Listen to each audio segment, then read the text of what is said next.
मीरपुर नाम के शहर में तेजस अपनी पत्नी नीरू के साथ रहता था। पति पत्नी दोनों ही नौकरी करते थे। एक दिन तेजस गांव अपनी माँ के पास फोन करता है। हेलो, प्रणाम माँ। जीते रहो माँ, तुम दादी बनने वाली हो। अरे वाह, ठीक है बेटा, मैं कल ही आती हूँ। जब माँ जी शहर पहुंची तो बेटी बहू ने बहुत अच्छे से स्वागत किया। लीजिए माँ जी चाय। अरे गर्मा गर्म पकोड़े ले आओ माँ के लिए। नीरू रसोई में गई और 2 मिनट में ही पकोड़े ले आई। जी ये लीजिए। बहू जादू से बनाए हैं क्या? अभी तो रसोई में गई थी। यम्मी।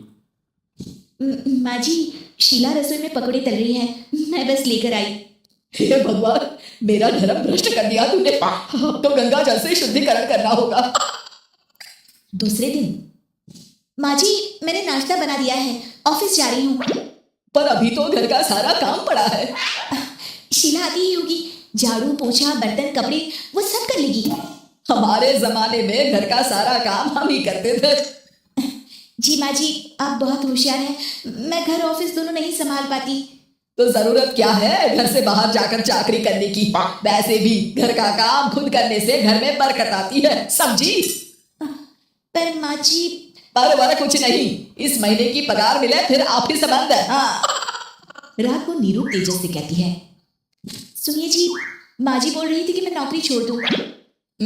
वैसे ठीक ही तो है, अभी तुम्हें आराम की जरूरत है।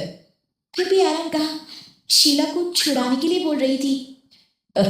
तो अब 24 घंटे में इतना काम तो कर ही सकती हो। पर जॉब पसंद है मुझे, घर पर मन नहीं लगेगा। अगले दिन जब दोनों ऑफिस के लिए निकल रहे थे, मेरी तो कोई कीमत ही नहीं है इस घर में। माँ जी आजकल महंगाई बहुत है, रहन सहन भी बदल गया है, दोनों नौकरी करते हैं तभी ठीक रहता है। अच्छा, तू कहना क्या चाहती है? मेरा बेटा तुझे बिठा के खिला नहीं सकता, तू ही इस घर का खर्च चला रही है, हैं? नहीं माँ जी, मेरा वो मतलब नहीं था।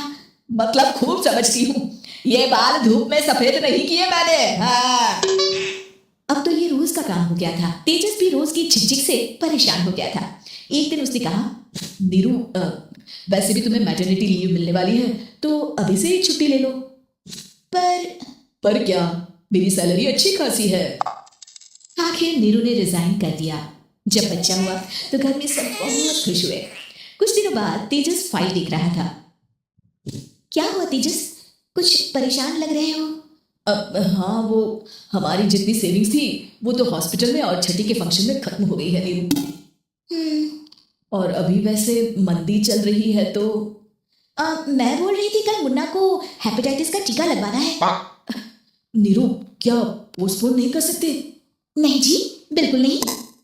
अब तेजस को समझ में आ रहा था कि उससे गलती हुई है। पैसों की कमी का असर घर के माहौल पर भी पड़ रहा था। अगले दिन, बेटा मेरा चश्मा और ये दवाइयाँ ले आना, पर्चा देते हुए माँ जी ने कहा। जी। तेजस मुन्ना के लिए दूध का डिब्बा और डायपर भी ले आना, और ये किराने के सामान की लिस्ट है, इसे भी लाना है। तेजस गुस्से में लिस्ट मरोड़ कर फेंकता है और चिल्लाता है, पैसे क्या पेट पर उगते हैं? ये ले आना वो ले आना। अरे पर ये जरूरत का सामान ही है। वो गुस्से में बिना कुछ कहे ऑफिस चला गया। अरे चाहिए। नीरू दौड़ कर डिब्बा पकड़ाती है। एक दिन खाना खाने के बाद, नीरू अब तो मुन्ना कुछ बड़ा हो गया, तो अब तुम वापस ज्वाइन कर लो ना जॉब। पर इस रिसेशन में जॉब मिलना बहुत मुश्किल है। ट्राई तो करो।